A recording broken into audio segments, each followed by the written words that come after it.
Looks like we are recording. All right. Hello, everybody. Welcome again. Sorry, I forgot to hit the record button sooner. But today we have an excellent panel about professorships, and we're going to be talking about R2 and teaching universities, teaching colleges, basically anything that isn't an R1. We got a stellar, no pun intended, lineup today for all of these excellent scientists. And I hope you've come ready with questions because they are ready and willing to answer them. So let me stop talking and let's get into the introductions. I think, Cassie, would you like to go first? Absolutely.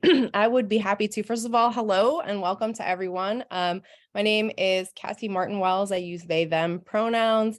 I am an assistant professor of physics and astronomy at Ursinus College, which is a small residential liberal arts college just outside of Philadelphia. I'm going to try and be brief at the beginning here because I want to leave time for everybody's questions, but I want to give you enough about me that might help you guide specific kinds of questions that I might be well suited to ask. The first thing that I want to say just to begin with is that the number one takeaway piece of advice I have for any of you is that higher education in the United States is not one size fits all. There are so many different types of institutions and departments. And so my one thing to say is that any questions that you have, the best resource is always going to be if you can try and find somebody that's at an institution like the kind that you're interested in. So in terms of that for myself, I got my undergraduate degree is a Bachelor of Arts, actually, in physics and astronomy from Carleton College, which is a small liberal arts college in Minnesota. I got my PhD from Cornell University. I defended in the summer of 2012, and then I went back to Carleton as a visiting faculty member for a couple of years.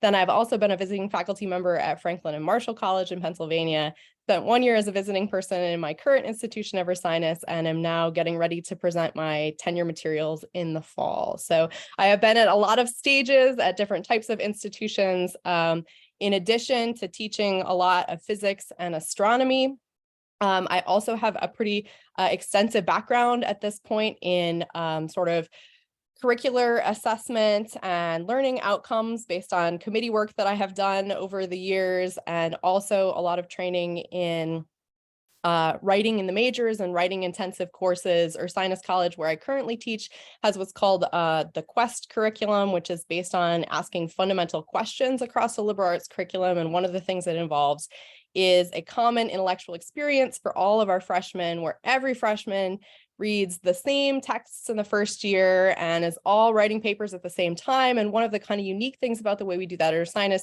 is that faculty from all departments are required to teach those courses. So I also do things like teach Confucius and Plato and Ta-Nehisi Coates. And so if you have questions about doing those kinds of things outside of your background, I'm a really good person to ask. So that's enough for me, and I really look forward to your questions.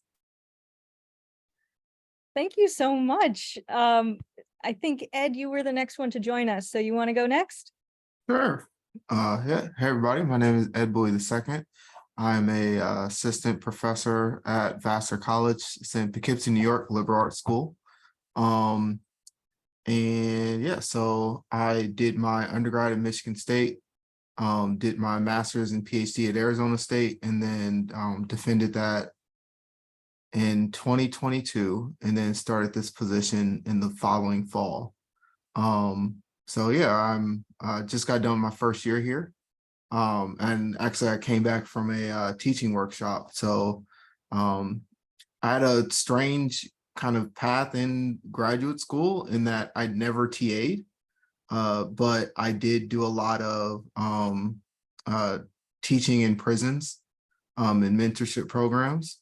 And I did not realize at the time, but after going to this workshop, I now realize that we did a lot of active learning techniques. So for instance, think, pair, shares, making sure you have like student learning outcomes, a lot of just like, not just, talking at people.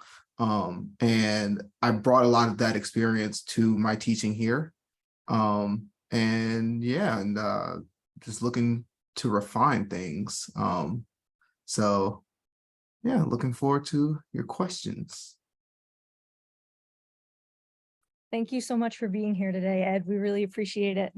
All right, and last but very much not least, we have Josh Pepper, who not only is a professor, but is currently serving at NASA headquarters in the astrophysics division on a detail. So definitely interested to hear about how professorship and detailing blends together. But why don't I let you introduce yourself more, Josh? Sure. Hi, everyone. I'm Josh Pepper. As Jessica said, so I am a professor at Lehigh University, which is an R2 university, private institution in Eastern Pennsylvania in Bethlehem. I went to an undergrad at Princeton, where I got a bachelor's of arts degree in astrophysics. I then took a year off before grad school working as a consultant in New York City, and then started at Ohio State for a PhD program in 2001 and graduated there with my PhD in 2007. I was a postdoc at Vanderbilt University in Nashville, Tennessee for 5 years. And then I started my faculty position at Lehigh. I work in the exoplanet area. It's been very exciting. I can say that my department at Lehigh is a department of physics, and I'm one of only 2 astronomers in an 18-person physics department. And I'd be happy to talk about the implications of a physics department versus a physics and astronomy department versus an astronomy department at different places. I've been the graduate director for many years, meaning that I'm in charge of graduate admissions in my department. We have a PhD program there. As Jessica said, I recently started a 2-year rotation at NASA headquarters, and I'd be happy to talk about what it means to take an academic leave from an institution to go work at NASA or NSF or places like that. I went through the tenure process back in 2019.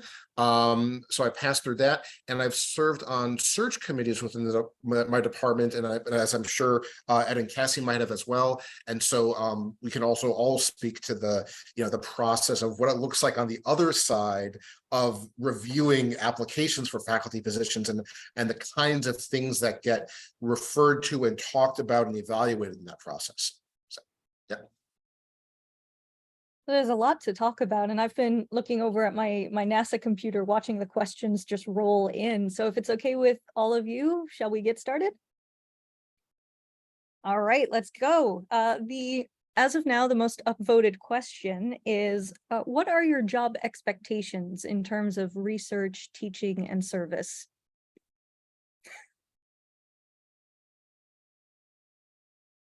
So I can start with this one. So that was one of the things that we had to learn before going to this workshop. So teaching is the most important at my institution. I would say if we were breaking down percentages, 50% teaching, maybe like 30 to 40% research, and then the last 10 to 20% service. That service piece for my institution is pre-tenure, mainly focused on department service. And I like to look at it as, are you present? So like, do the students see you? Do they know you? So like, for instance, like talks, are you there for that? If there's like an open house event for new majors or students that are thinking about coming to this college, do I participate in those things? We have various meetings between students and faculty. Do you show up to those things?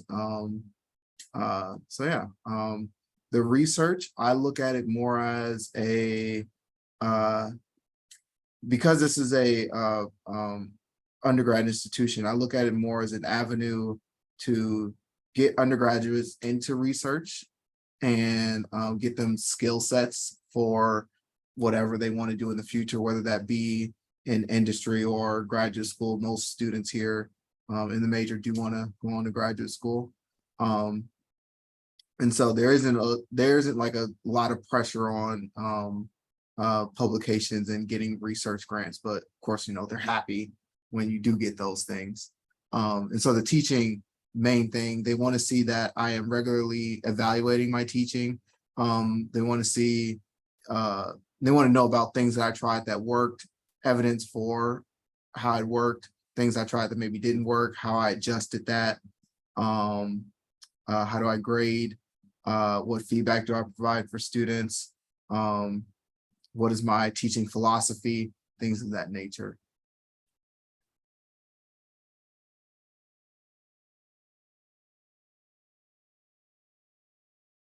Cassie or Josh, you want to add to that? So I will just jump in very quickly. I think Ed did a very nice job summarizing things. I think, again, it's going to depend exactly on the institution that you're at, how that breakdown really works. I have actively sought out places in my teaching appointments that are highly teaching focused. And I spend most of my time during the day interacting with undergraduates, have open door policy in my office. So they walk in, we chat about things that are not necessarily just research or classroom work, but sort of more whole person mentoring kinds of things. So I also kind of deal informally with lots of mental health issues and other types of issues that arise outside of the classroom. So that's a big part of what I do day to day during the school year, especially teaching through the pandemic. Of that element of things was what I spent a lot of my time during the pandemic, and teaching. The institution that I'm at was only all remote for the end of the spring term 2020. After that, we had a hybrid presence the whole time. So in terms of the kinds of things that Ed was talking about with teaching, I love that emphasis on self-reflection and showing that sort of narrative arc and moving forward. And one of the things in particular since the pandemic has been thinking about innovative ways to involve technology in your classroom that is more inclusive and that makes your classroom more accessible for learners without being impersonal. So what are ways that you can use technology in the classroom in a way that is actually enhancing the experience and making the most out of the time that you are face-to-face, and taking other tasks that don't necessarily have to be face-to-face and moving those around for sort of flipped classroom kinds of experiences. So a lot of what I do during the actual school year has to do with thinking about pedagogy, thinking about teaching, mentoring students.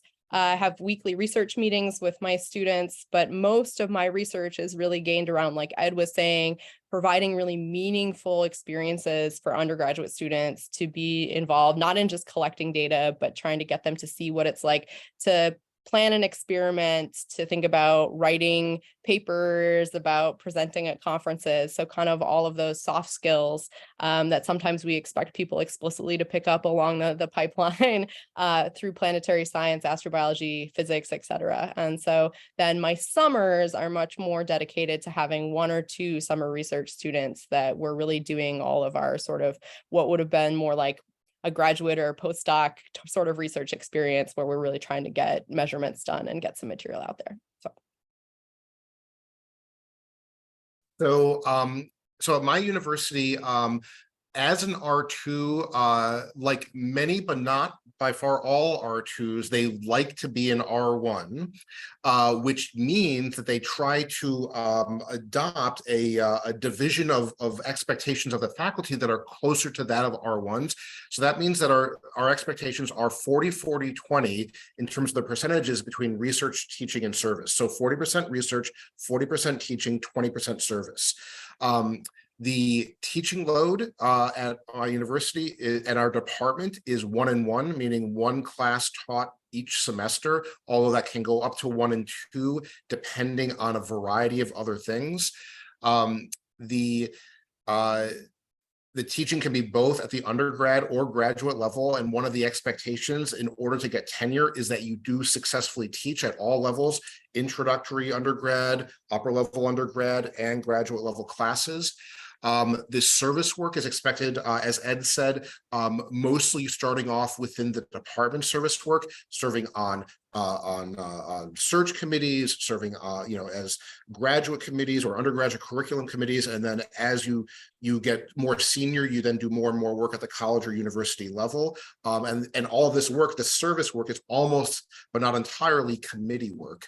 The teaching work encompasses both teaching of classes and advising students, both undergrad and graduate, if you have a graduate program, And then the research encompasses, the entirety of what you do for research, meaning writing papers, seeking external grant funding, conducting your work, and in general, at institutions, if your students publish papers or are public or present posters or do any kind of research productive things, those tend to get counted towards your out 40% allocation of research. I will say that to the degree that your institution is more aspirational at becoming more research active, they will put more pressure on you to be more research active, meaning publishing more papers and obtaining more external grant funding. And very much depending on the institution, the expectations for time spent teaching can vary a lot, where some places are really dedicated to the welfare and importance of the in-class and outside of class teaching work that you do, but other institutions might provide very little incentive for you as a faculty member to spend a lot of time improving your teaching, because teaching is not valued the same way at all institutions. And so it's very important to find out, when you're looking at places to apply to, what is their both nominal and real expectation for both the time involved in teaching and the kind of approach to teaching that they would have. That sounds like an excellent question. When if you get an interview, they always say, "Oh, what questions do you have for us?" And that sounds like one of those golden questions to ask. It shows you're paying attention. All right. So on the topic of applications, the next top-rated question, and this has been upvoted 7 times, is if you are someone who has been on a hiring committee or evaluated faculty applications, what factors make an applicant stick out and why?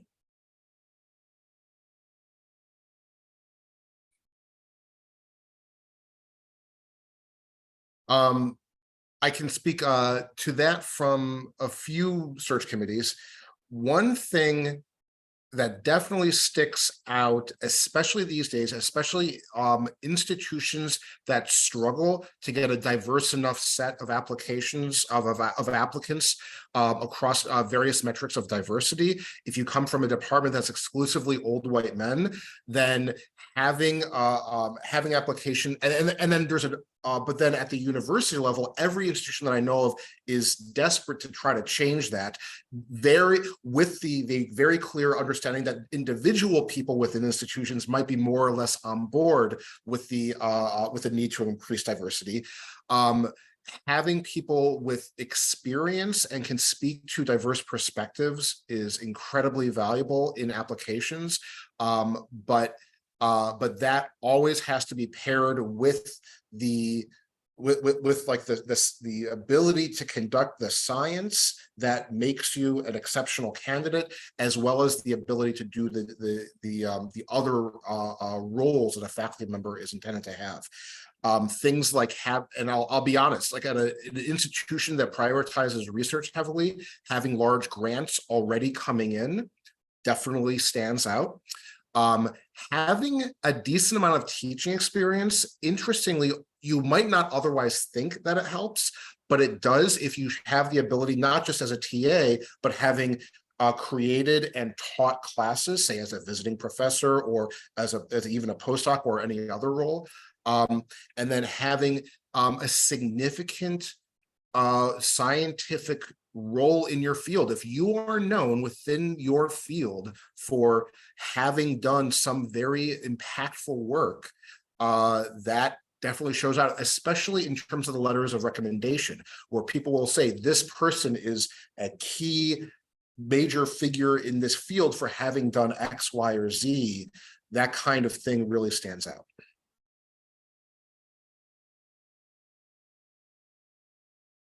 So I would iterate again that that's an excellent description, I think, for an institution that's an R2, what kinds of things that they're looking for. But somebody like a small liberal arts college or a teaching focused college, or even like a teaching honors program within a big university might have really different types of requirements. And if I think back on the applications that I put together, there was usually a cover letter. and then a CV and some kind of a teaching statement or a teaching philosophy. And I think that in the cover letter, it's really important to express that you're aware of what the mission goals of the institution are, right? If you are applying to a small liberal arts college and your cover letter talks all about how much grant money you're going to bring in and how exciting you are in your field, they might be really excited about that, but probably they have people who have that material in their CVs and then in their cover letter are talking much more about how excited they are about the educational mission of teaching undergraduates, or maybe having an increasingly diverse body of students in STEM at your institution. So like, just do a little bit of research beforehand in that cover letter of like, what is the educational mission of the institution or department that you're applying to? And then I would say in the teaching statement, I don't think it's actually essential that you've had a lot of prior teaching experience, but I do think what is essential in there is to show that you are being self-reflective and metacognitive about what kinds of practices would actually create the kind of classroom environment that you're interested in. And I think that if you have a research statement, some places had that as a separate document and others didn't.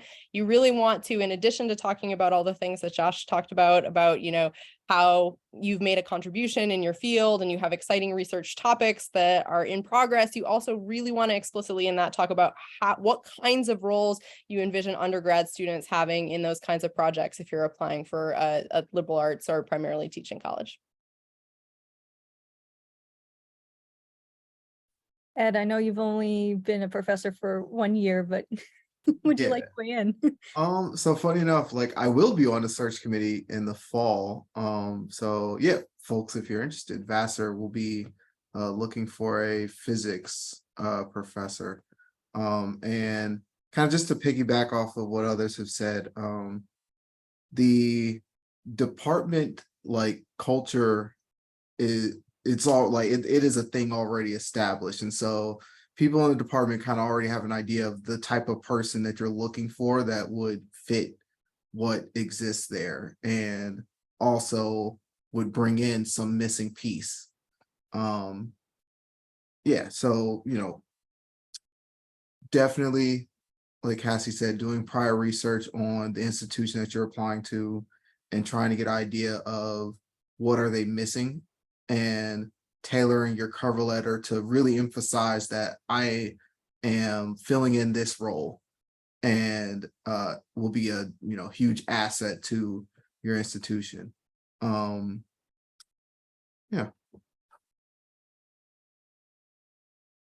We're getting a cameo from my cat here, as is the joys of working on. Oh, please don't do that. Okay. Let's move on to the next question. So the next question, actually the next two questions, they're kind of related. So the first question is, how much teaching experience is or was needed to land your role? And then I see a couple of questions on how do you get teaching experience as a postdoc? We don't have anything that's analogous to a TA program, and this is something I wonder about personally too, is where do I go to get that teaching experience on my resume?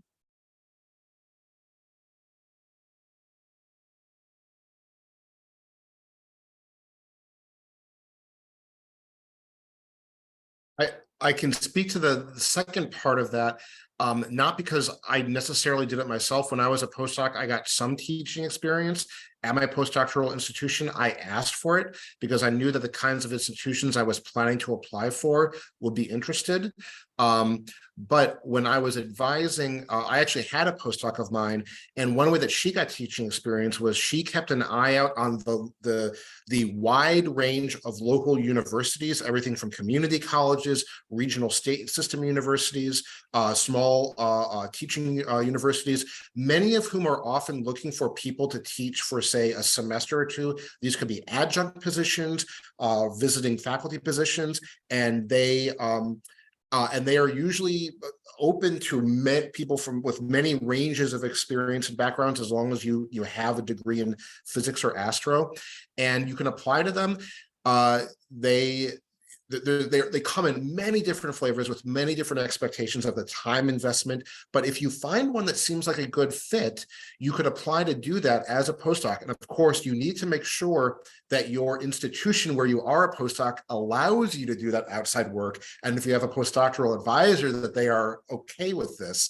But if those two are met, I've known people to go out and teach 1 or 2 classes at local schools like that. And that's a fantastic way to build part of your teaching resume. But of course, that's not available to everyone. So it's, you just kind of try to find if there's an option for you to do that.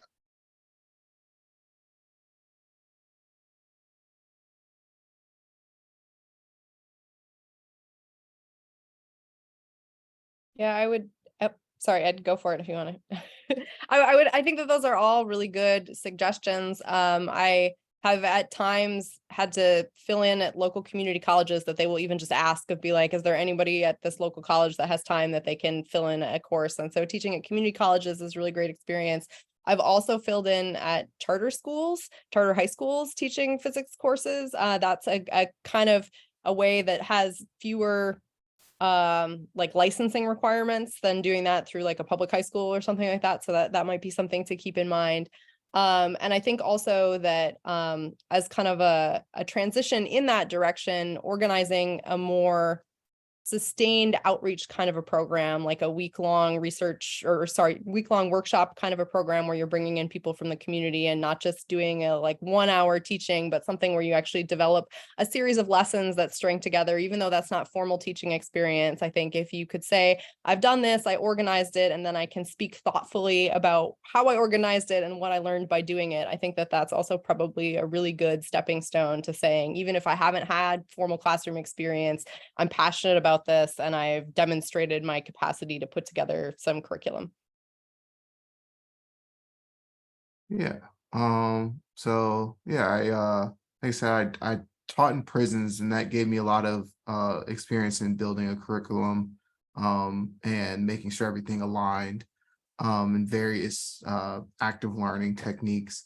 I think like and also I did teach at a community college, and kind of similar to what Joshua was saying, like before doing that, me and my advisor at the time, like he knew of my goals of wanting to be a professor at a liberal arts school. And so he's like, okay, yeah, that is fine. Like to teach at this community college and also do research. But if that is too much of a time commitment, I would say volunteering to maybe like teach some demo, or some science related demo at like local high schools or something like that, to again show that you organized this, you took that initiative, you put this lesson together, and you went out and did it. So I'm going to interject a quick question here, because Ed, your comments on doing science demos made me wonder about something. But what about, do you think museums, like any local science museum, could that be a good option? All right, I'm seeing a lot of head nods. Okay, cool. So just a thought for those of you out there who are near a science museum and would like some more teaching experience. Okay. Oh, this next question that's at the top of the list, and I promise it's not my question. Having been a NASA postdoc for a year or two, what is the most important thing I could do now to get a job like yours?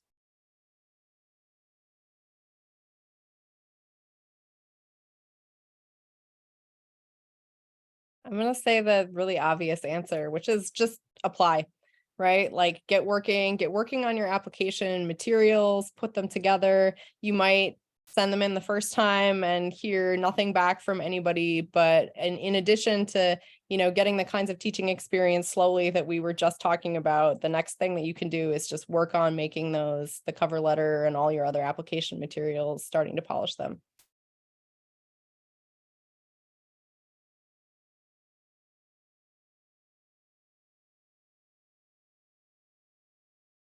Anything to add? Ed or Josh? That's a really good point. Those materials take a lot longer to put together than you expect. And I know that one from experience. Yeah. Something that could also be helpful is if you're a NASA postdoc, implying that you don't have a whole lot of direct teaching opportunities there, finding people to write you letters who can speak to more than just your research capabilities, but also to your broader, committee, the ability to work in large groups, the ability to teach, the ability to relate to and advise people. Even if you can't get it kind of as a formal line in the CV, having senior people who can talk about your ability to do that is another really powerful thing you can do.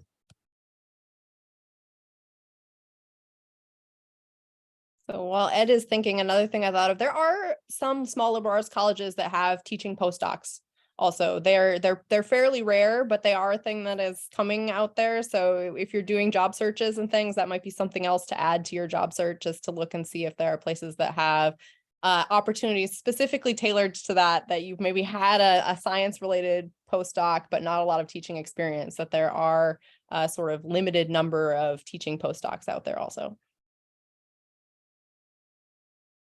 Yeah, I just want to echo what everybody else is saying. They were good suggestions. Yeah, and like Jessica said, those the materials, they do take time to put together and polish. And so putting in focused effort on polishing them will only do you good.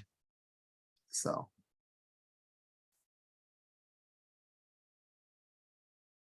Wonderful advice all around. All right, I'm gonna ask another question, changing gears a little bit.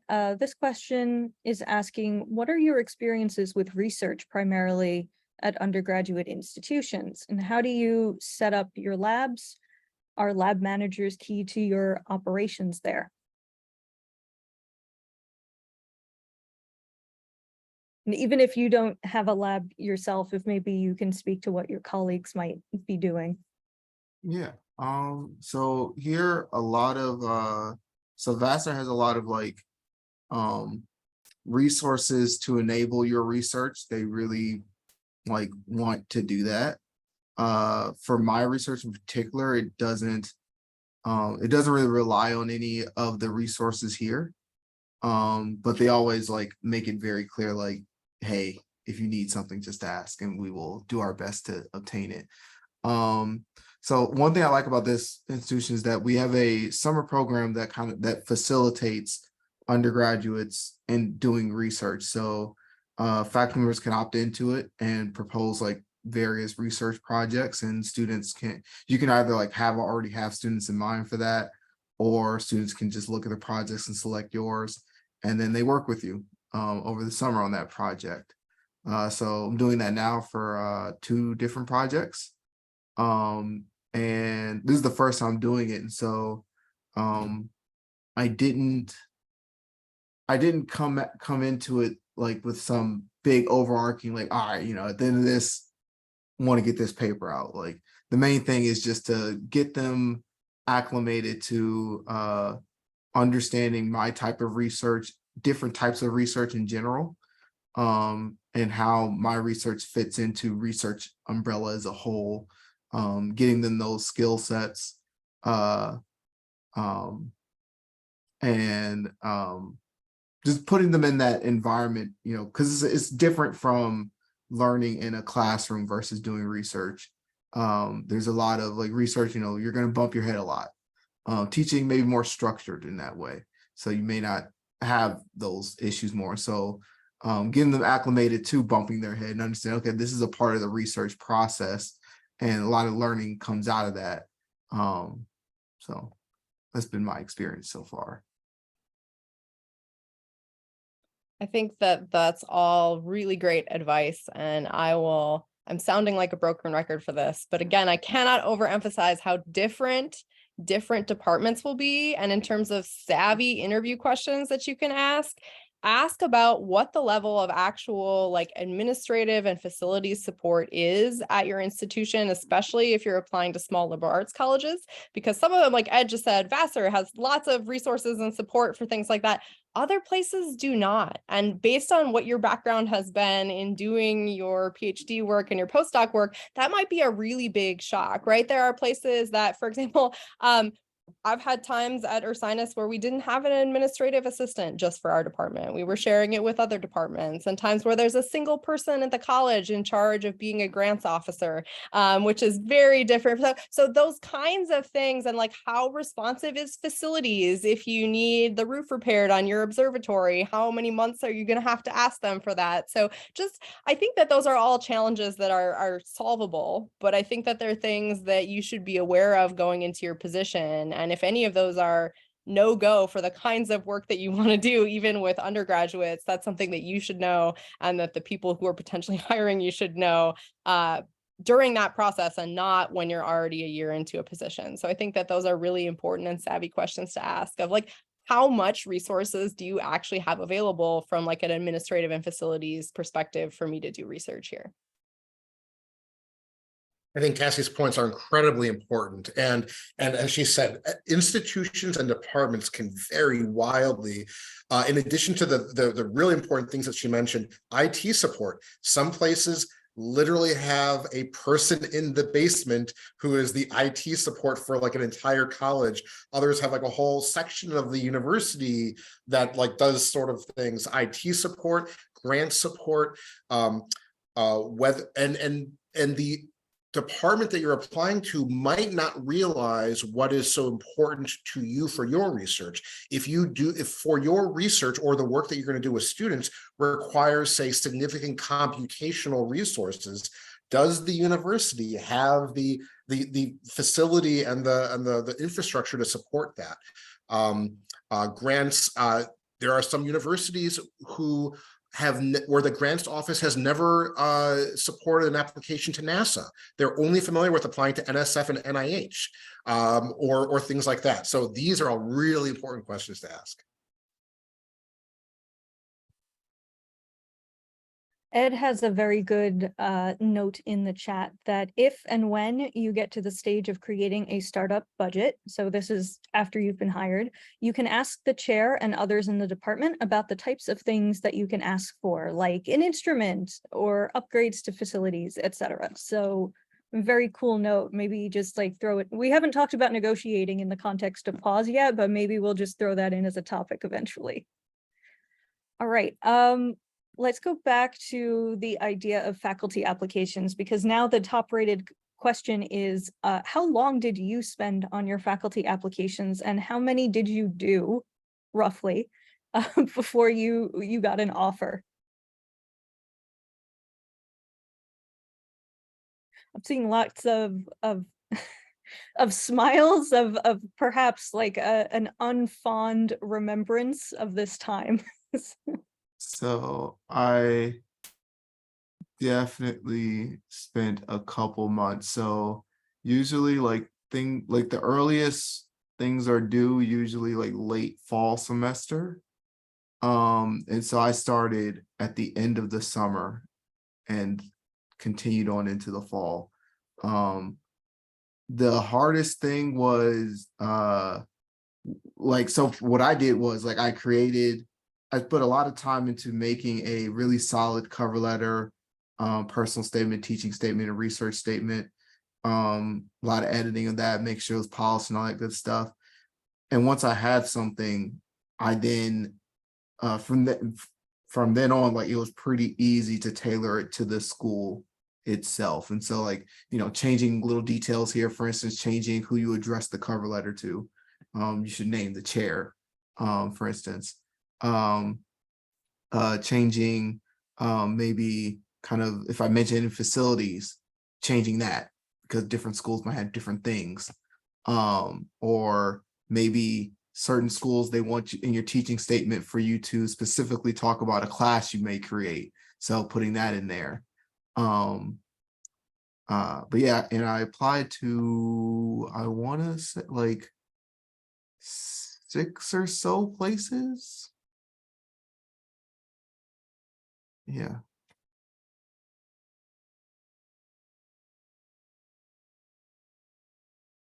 Yeah, so again, I think that that's all really good and sage advice. I would say in general, the same thing is true, that the the bulk of the work goes in the first version of those that you send in the very first time, and little tweaks from institution to institution. I would say also years that I was applying sort of on the like 6 to 8 places that you apply sounded about right. There are not that many national postings for these kinds of jobs. So sometimes there were years where I was just applying to every single job that I could find that was in a place that I was willing to live. And so I think that's an important thing to remember also, that, you know, there's a great never turn down a job that you haven't been offered. So especially if you put in the work to make all of these, and, you know, you might as well take the 20 minutes to tailor it to somewhere else and put that application in, as long as it's a job that you have some slight interest in. I would say that also a kind of a challenge I thought about the application process is that a lot of the positions that you'll probably apply to first are going to be visiting assistant professorships, which are like 1 or 2 year appointments. And so if it's a 1-year visiting assistant professorship, you know, you are just starting that. And then, like Ed said, late fall semester, you'd better start getting your applications ready for a position for the following year. And so that was the other time that I always felt like I spent a lot of time on my applications, was trying to reflect on what have I learned since the last time that I wrote this, and try and incorporate that back in again. And so I guess this is something I totally forgot to mention when we talked about teaching experience. But that's another really good way to get teaching experience, is to have a couple visiting assistant professorships before you are a competitive applicant to actual, you know, tenure track professorships. I was applying to all of those things every year when I was going through it. But as I said, I defended in 2012, and I got my first tenure track appointment in 2018, starting in the fall. So there were some visiting positions in between there that were also a way that I was showing that I was gaining teaching experience. When you're preparing your applications, you know, as Ed and Cassie said, you know, you're spending a lot of time getting the framework written for all the various statements and your CV and everything. But then, of course, you want to customize it for the different places. I probably applied to 25 to 35 places over the course of 2 years. I was being exceptionally broad. I was looking for literally any place in the continental US, because that was the range of places that I was, you know, willing to go to. You of course then have to be very self-aware of what you yourself will be willing to do in terms of like different places to move to. And then the other thing is to be very conscious of what the job announcement says and how it's written. They're not just generic, we want a professor to do physics and or astronomy. A lot of times they will say things like, we want, you know, someone who can, you know, make use of, you know, this on-campus observatory, or contribute to this, you know, undergraduate program, or advise students in the summer, or provide, you know, research projects for students.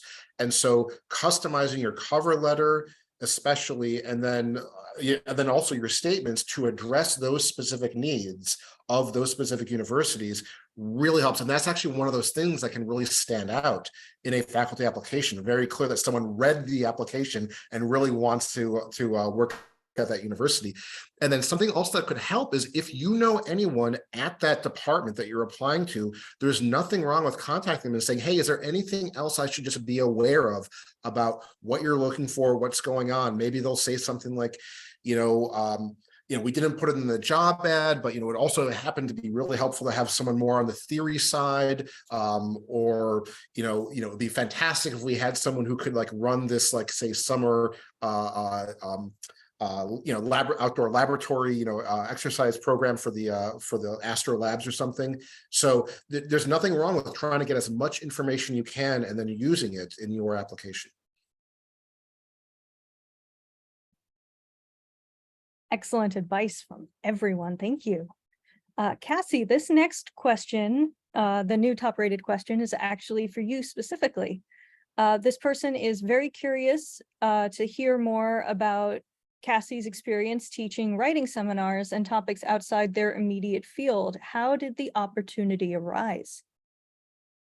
Yeah, I think that's a really good question. The answer is long and rambling, but I'm going to try and be as to the point as possible. I actually started my interest in astronomy from the writing perspective. I wanted to be a novelist, and I had to read a nonfiction book in high school at some point, and I read the original Cosmos, the Carl Sagan companion to the television show.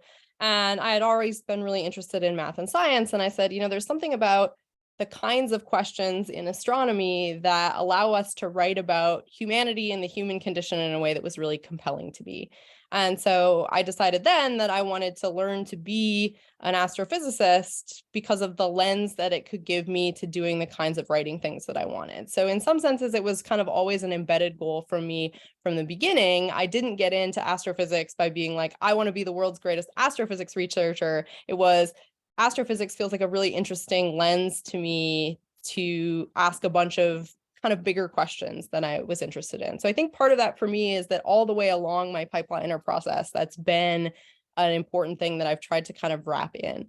And so when I was an undergraduate, my actual first really robust teaching experience was that I got a concentration certificate in the German language when I was an undergraduate. The college that I went to didn't do minors, but that's kind of like was what the equivalent was. And the introductory sequence for that involved 5-day-a-week language courses for intro students, but the professors only taught Monday, Wednesday, Friday, which meant that students were teaching entirely in their target language twice a week. So my first real teaching experience was as an undergraduate. I was teaching undergraduate classes in German for 50 minutes twice a week. And so I got a lot of just language instruction that way from the professors who were teaching that. And then because of all of that as my experience in my graduate school applications, I talked a lot about that. And Cornell University had at the time, I don't know if they still do or not, a program called the Knight Institute for Writing in the Majors, which is where they would have Cornell courses that were like a regular introductory planetary science course, but instead of taking exams and doing problem sets, students wrote essays and papers about the material in the course. And so my TA experiences in graduate school were all in that program where I was essentially helping students write papers demonstrating their knowledge of intro astronomy or introductory planetary science. And that being a TA in that program involved some writing instruction. So I took a course that was specifically about like, how do you do writing instruction? So all of that is kind of me specific. But in general, lots of different small liberal arts colleges are really interested in that idea of sort of holistic interdisciplinary learning. And I think lots of places, if you apply for visiting professorships, would have a really strong interest, especially if you're going to be a professor in a STEM department, to say, I'm really interested in getting more faculty development or training in this area. So just because for me, it was something that I went into the process having had a bunch of background in, I don't think that that necessarily has to be the case. I think you just have to say, I'm really interested in what the crossover is between writing and science communication and the humanities more broadly and the sciences. And if you have any kinds of programs that will help me improve that as part of my faculty development, I'd be really excited for it. So sorry, I know that was a really long and rambling answer, but I'm not sure that it's a real standard career path. And so I apologize that there's not a faster way to answer that question. I think your answer was perfect because it's your experience, right? And everyone's experience is going to be different no matter where they're coming from. So I like the goal of or the idea of take advantage of what's in front of you. Okay, we're at the point where I have to decide now. I think we have time for 2 more questions, depending on the length of the answers, and I have to pick the ones. Oh, I like that question. We're going to ask that last. How about, do you have any advice on how to find jobs at liberal arts colleges and R2 universities? Is there a job board or listing for only these institutions? No. I would just say, in addition, of course, to the AAS job register, which is one place, the job listings of the standard higher education publications, Chronicle of Higher Ed, Inside Higher Ed, and then of course Physics Today also. Just peruse all of them. I'm not sure if there's any other than those. You guys know of any others?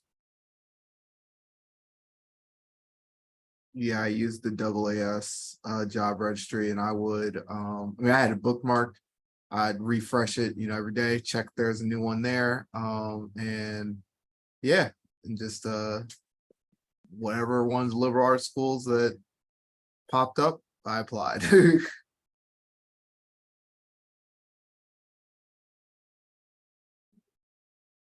All right, maybe now we have time for two more questions. And I do just want to point out that if you go to the main PAWS page on the Nexus website, there is a list of job boards there. So I'll be making sure everybody knows about those resources in the email, with a follow-up email after this. Okay, quickly, what are typical startup packages like at your institutions, and what do they cover?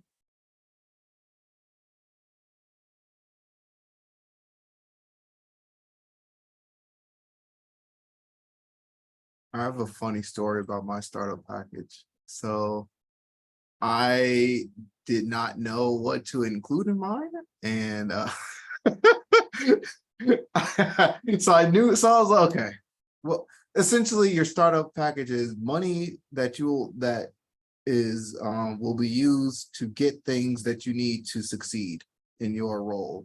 So for me, I was okay, well, gonna publish papers, so publication costs. I do a lot of theoretical research, so having external hard drives would be useful. So I had that. I put in money for summer to fund students over the summer, do research. So I put that in, put in travel to conferences and the accompanying fees. And then I had like $1,000 for like miscellaneous stuff. So like, for instance, I bought a standing desk. Now that totaled like maybe $10,000. And I sent that to my chair, and then she called me, and I was like, and I was like kind of worried. I was like, why is she calling me? And she was like, okay, I see your budget. And she proceeded to tell me, like, yeah, you can request a lot more. And I was like, oh. And so she put me in touch. So my department is physics and astronomy. There's another astronomy professor. So she put me in touch with her, and we chatted over Zoom about what her startup was like. And she requested like funds for an instrument for the telescope because she does observational work. And then I got more details on like I didn't need to request money for student funding because there's always already internal funding for that. I think I requested like money for computers as well for students, and she's like, yeah, you don't need to do that because there's things internal to take care of that. So after talking to other faculty member, I adjusted it and then came out with a number that was higher in the like tens of thousands. And so the chair, like what I was told is the chair is meant to be the liaison between you and the administration. And so the chair will advocate for you. So there are things in there, and the chair advocated for me by saying, okay, we are going to give you they offered me a startup budget of, I want to say 48,000 to and it's just blanket to cover whatever. And so like I had like specific things in there, but because they're like, yeah, blanket, it was like, oh, okay. So I have more freedom, if you will, over how I will use that money. And I did some like calculations because like, all right, well, now that I know there are some things that I don't need to ask for, that 48,000 is actually more than what I needed. And I was like, well, of course I'll take that. So it all worked out for me. But I looked into, they have a supercomputer here, and it's not powerful enough to run my simulations. So I looked into how much would it cost to upgrade it. It was in the hundreds of thousands. I was like, that's probably not feasible. So I didn't ask for that. But if it's instrument, couple thousand, tens of thousands, I'd say that's good to ask for. I am so sorry to have to do this. This is the worst part of every single panel when I have to say, we're running out of time. And Josh, I know you're on a schedule too. But I'm gonna share my screen one last time just to show what the live poll results are. So this is what we're all thinking about when our timelines are for applying to faculty jobs. So with this on the screen, panelists, do you have any final thoughts, maybe along what guided your decision to pick this kind of professorship, and any closing thoughts that you might have? Maybe Josh first. Yeah. I'll just say that there's a lot of other really, I think, important issues about like the kinds of departments that you might be applying for, like physics versus astronomy, and the nature of like the full range of what kinds of different R2 institutions might be. Obviously, we don't have time for that now, but if anyone would like to reach out for me and ask questions, I'd be happy to do it. Jessica, I can give you my Lehigh email address to distribute in whatever way you see fit. I'd be happy to chat with people about it. Because there's so much about this process that is obscure and hidden and unwritten in most places. So yeah. Yeah, I would second that. I'm super happy to have follow-up conversations with anybody who's here today. I think especially those of you who are the 36% thinking about applying this fall, don't hesitate to reach out if there's anything that you think we could, or at least I can be more helpful with. Same. You can make my email available to anybody. Feel free to reach out.